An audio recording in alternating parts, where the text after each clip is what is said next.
అన్న చెప్పన్న. నమస్తే. నమస్తే అన్న. తమ్ముడు ఇచ్చిండు. నేనే ఇచ్చిన అన్నది. ఈ తమ్ముడు ఇచ్చిండు. మా గ్రోతింగ్ మాత్రం బాగా వచ్చింది. అదే అన్న. ఫెర్టిలైజర్ మాత్రం బాగా పనిచేసింది. ఓకే అన్న. మళ్ళీ దీనికి నెల రోజులు తేడా అన్న. ఈ సొప్ప నీకంటే ముందు వేసారు. నెల రోజులు ఇది నెల రోజుల ముందు వేసారు. నెల రోజుల తర్వాత నీ సొప్ప వేసావు గింజలు. దానికి దీనికి డిఫరెన్స్ ఏముందంటే బాగా వచ్చింది. దీని మీద ఇది క్రాస్ చేసింది.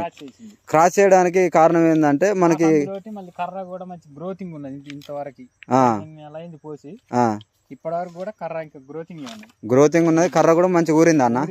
అదే మన గ్రాన్యూల్స్ బాగా వచ్చింది. అదే అన్న. అదే సొప్ప కర్రలు బాగా ఊరినాయి అన్న. కర్రలు బాగా ఊరినాయి. ఎదుగుదల మీద కూడా బాగుంది. చేను అంతా బాగానే ఉంది అన్న. ఇంతవరకు కూడా నేను ఫస్ట్ స్టార్టింగ్ లో ఒక్కసారి మందు కొట్టినా. గ్రేట్ అన్న. ఒక్కసారి కొట్టినా మందు అంతేనా? బాగా వచ్చింది.